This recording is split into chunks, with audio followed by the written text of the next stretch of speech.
Vamos retomar então agora a eficiência operacional.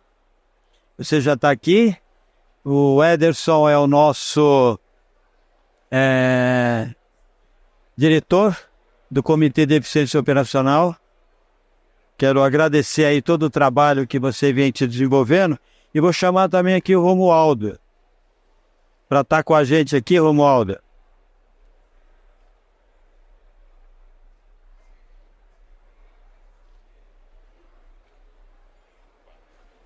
Obrigado, Márcio.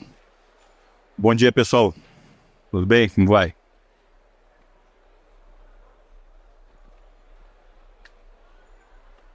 Que vamos. Nós vamos nos dividir aqui um pouquinho,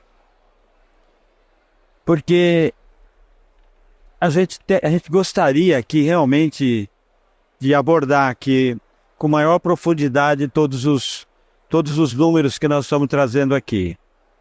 E a gente sabe que isso tem uma influência muito grande quando nós falamos de eficiência operacional, principalmente no resultado. E a gente sempre sabe que o resultado do lucro líquido, vamos dizer assim, de uma empresa, ele anda muito lado a lado com aquilo que nós chamamos das nossas perdas, né? Perdas, desperdício, e que ao longo do tempo a gente vem procurando dar um novo olhar sobre as perdas, para a gente olhar também o quanto nós somos eficientes em todo o processo operacional, vamos dizer assim. E aí, nós voltamos a conceituar, vamos olhar um pouquinho o quanto nós somos eficientes de tudo aquilo que nós compramos e de tudo aquilo que nós vendemos. O quanto nós perdemos, por que nós perdemos e onde estão as nossas maiores perdas, né? Para que a gente ou perdas, e nós podemos dizer o seguinte: nós somos ineficientes em alguns casos. Como melhorar a ineficiência e a gente melhorar então a nossa eficiência operacional? Então eu vou pedir aqui, Ederson, para você passar para mim os slides, depois eu troco com você. Então você precisa apontar aqui para a tela e você já pode colocar o próximo slide. Mais um. Então o que nós vimos aqui nesse resultado da pesquisa? Primeiramente, queria agradecer todas as empresas que participaram da pesquisa. Isso traz um dado e uma referência muito grande para que a gente possa desenvolver esse trabalho. Então, em 2023, nós somos 98,21 de eficiência de tudo aquilo que nós compramos, daquilo que nós vendemos. Em 2024, nós demos uma recuada. A gente piorou um pouquinho as nossas perdas e piorou um pouquinho os nossos desperdícios. No próximo. E aí, nossa pesquisa apontou, porque dentro de toda a nossa ineficiência, a nossa perda, nós dividimos em 3 alavancas, que é a quebra operacional, o desvio operacional e o administrativo. Agora, nesse painel aqui, nós vamos falar um pouco mais sobre a quebra operacional. Os desvio operacional, nós temos na parte da tarde uma pessoa altamente experiente que vai nos ajudar a entender um pouco a questão dos furtos, né? E depois também vamos avançar um pouco aqui no administrativo. Então, a quebra operacional, ela aumentou, né, de 56 para 59, ela piorou um pouco, mas os desvios operacionais, que são os furtos internos, furtos externos, eles diminuíram. Nós vamos depois entender essa diminuição, que é muito importante, porque nós não temos controle sobre isso. Sobre a quebra operacional, sim. E depois o administrativo, que também foi de 12 pontos, basicamente se manteve. Mas olha bem, depois eu vou passar para você falar da quebra operacional, mas eu queria trazer aqui algumas informações extremamente relevantes de quanto que foi quando nós olhamos aqui essa diferença, qual foi a nossa ineficiência em 2023? 14,3 bilhões. Quando eu olho todas as alavancas, foi 14,3 bilhões. É um número muito alto. Quando eu olho, Romualdo, a quebra operacional, que ela aumentou, ela representou 8,4 bilhões de reais. Olha os números.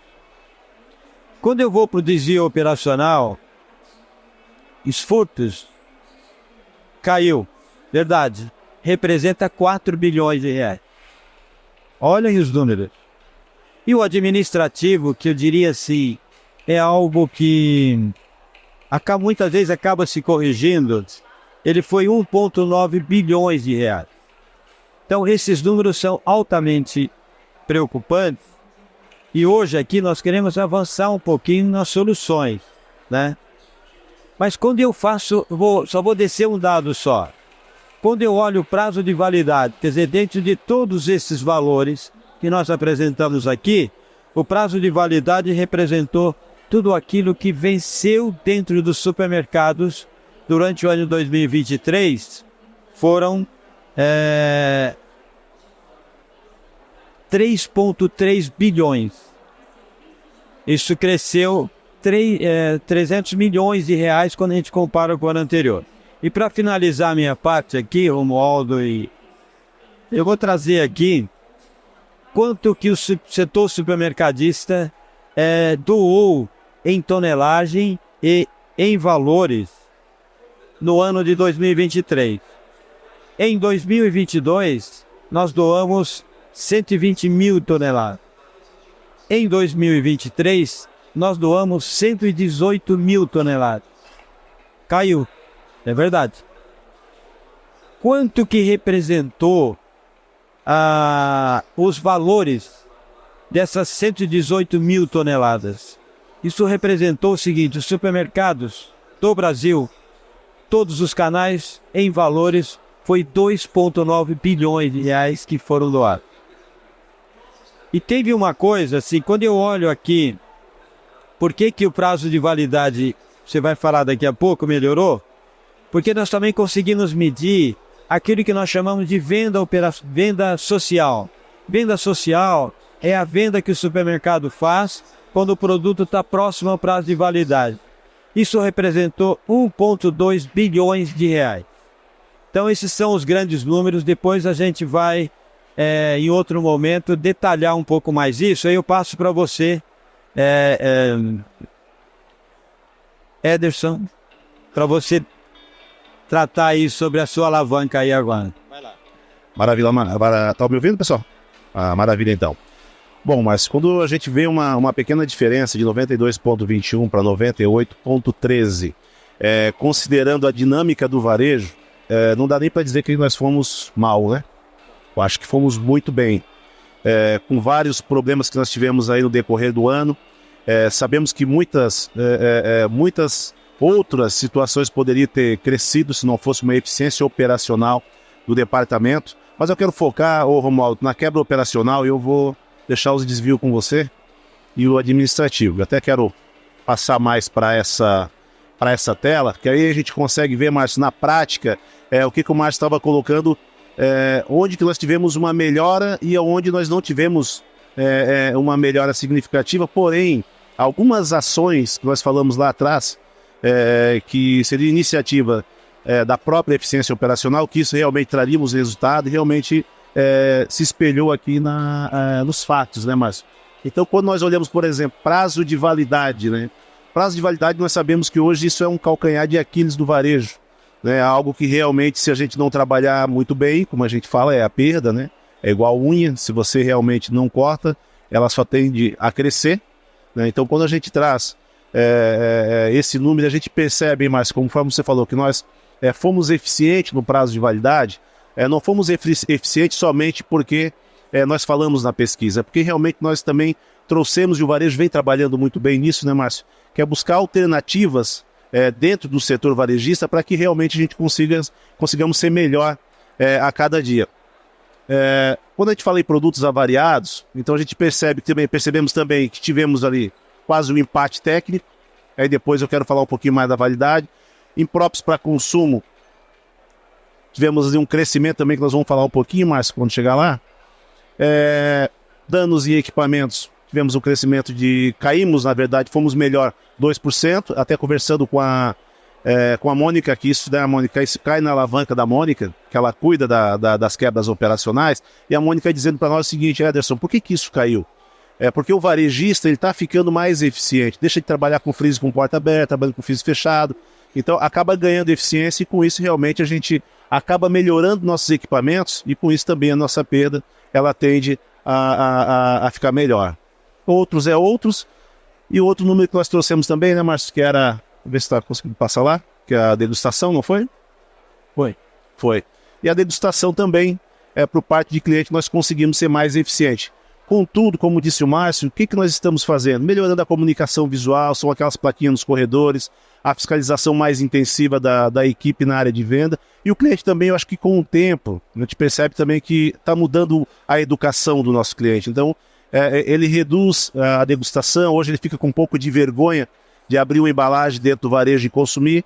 Então, eu acredito que isso vem melhorando a nossa eficiência dentro do varejo. Mas quando a gente volta, Márcio, aqui no prazo de validade, e aí você pode ver que aquilo, conforme você falou, perceba que ontem nós estamos tendo mais ações naquela venda social, né, Márcio, que é a venda ali, muitos varejistas colocaram aqui a venda por 50%, então a gente conseguiu ser mais eficiente. Então hoje é comum em alguns varejistas a gente conseguir identificar aquele espaço, né, ou ela no cantinho, né, Márcio, ou não na prateleira, aquele espaço onde tem a venda social. Você vê, só reforçando aqui, essa melhora representou 1,2 bilhões, quer dizer, de trabalho de rebaixa de preço. Tanto a indústria, como o supermercado, como o consumidor, foram beneficiados disso, né? É isso aí, então demonstra realmente, se nós temos uma equipe de eficiência operacional, que a gente consiga identificar o produto antes do vencimento e juntamente com o comercial a gente consiga colocar ação e velocidade, a gente consegue ser eficiente. Então por isso que quando a gente fala que eficiência operacional, ela cresceu e se desenvolveu, é isso que estamos falando. Trabalhando muito em conjunto com o comercial, dando velocidade na operação, a gente consegue colher os frutos e reduzir, melhorar a nossa eficiência operacional dentro do varejo. E aqui quando falamos em produtos avariados, como sempre ainda tivemos ali o perecível, né? Então que é algo realmente que nós tivemos aí muito problema com a própria temperatura, o calor, sofremos muito, né, esse verão, então com certeza todos tiveram essa sensação. Impróprios para consumo, perecível e não perecível, então, de novo, perecível se destacando, então a gente sempre vê uma boa oportunidade na área perecível, então como nós vimos agora, né, que nós passamos os últimos 2 palestrantes, vindo as oportunidades, seja a sacolinha pronta, ou seja o próprio Rama lá, fazendo toda a estratificação dos produtos da FLV. Danos de equipamentos, aquilo que a própria Mônica falou, né? Melhorando próprios equipamentos, a gente percebe realmente os perecíveis, que é a nossa preocupação, tivemos uma melhora significativa. E outros, né, Márcio, como eu falo, e degustação de cliente. Também nós identificamos, aqui o importante é que a gente consegue identificar, através dessa leitura, onde que nós temos que trabalhar na parte de degustação. Então, degustação nós já sabemos que normalmente sempre era na parte de salgadinho, chocolate, só que percebemos que houve um crescimento na parte do perecível. Por quê? É muito comum hoje estar na prateleira lá um whey geladinho, né, que agora virou moda, academias dentro de supermercados. Então a gente percebe que automaticamente isso também elevou o consumo e aquelas oportunidades de desovar as mercadorias dentro da loja. Mas não quero me passar muito do tempo, Romualdo, mas quero jogar a bola contigo agora para você falar um pouquinho dos desvios operacionais. Consigo, quer que eu passe? Só passa no quebra. Vai lá, Romualdo. Boa tarde já, né? Boa tarde, pessoal, tudo bem? Bom, primeiramente, já fazendo aí jus aí ao que o Márcio acabou de falar, percentuais pequenos que tem diferença de bilhões, certo? Se a gente for perceber a nossa perda e olhando eficiência operacional de fato dentro do mercado brasileiro, a gente percebe que esses percentuais, eles estão muito próximos. Matematicamente, não vamos falar operacionalmente, daqui a pouco a gente vai falar sobre isso, mas matematicamente, a gente está falando de um cenário de 98,13, tá certo? Encontrado agora. No ano passado, a gente estava em 98,21. No ano retrasado, a gente encontrou esse mesmo valor. Há 4 anos atrás, 98,21 novamente. Olhando matematicamente esse cenário, a gente entende que é um processo que, de fato, ele está ali estável. Estável por uma centena de varejistas. A gente sabe que, na realidade do varejo brasileiro, essa não é uma verdade. A gente ainda tem varejistas que têm dificuldade de gerenciar o estoque. E eu diria que isso é a premissa básica para a gente começar a eficiência operacional, tá certo? Muitos ainda não fazem inventário. Muitos têm dificuldade de gerenciar os estoques porque não tem um ERP efetivamente implantado dentro das empresas. Ou seja, a aderência tecnológica ainda está muito aquém do que é necessário. Então eu vejo que é importante a gente entender que esse é um processo e a nossa grande missão é divulgar esses números, não só divulgar os números, como também a metodologia para o mercado brasileiro como um todo, tá certo? Então esse é o nosso grande desafio. O outro ponto de extrema importância é que, ao longo desse tempo, minimamente, pessoal, a gente está falando de 8 anos de trabalho. Em 8 anos de trabalho, saímos de 60% de participação e de existência de uma equipe de eficiência operacional dentro do mercado brasileiro para 85% mediante a nossa amostragem. Ou seja, o varejista está entendendo que de fato é importante. E mais do que isso, está tomando ações para fazer com que de fato a gente tenha eficiência operacional, a gente tenha gestão de estoque e consiga controlar os nossos resultados e nossas perdas. 60% deles atuam diretamente em ações beneficiando a redução e o combate aos desperdícios. Isso também prova que a gente está olhando não só para o nosso negócio, não só para o nosso bolso, mas para a consciência da nossa existência, para a consciência social. Isso arremete diretamente à reputação de empresa, algo que não era discutido nem em eficiência operacional. E hoje a gente está falando muito sobre isso. Tá certo, Márcio? Olhando então dentro dos nossos negócios e falando sobre as questões gerando em torno desses outros indicadores, a gente está falando de desvio operacional e administrativo. Quando a gente olha esses percentuais, novamente, pequenas distorções ou então pequenas diferenças que podem girar em torno de bilhões ou então milhões, certo, Márcio? Certo, Ederson?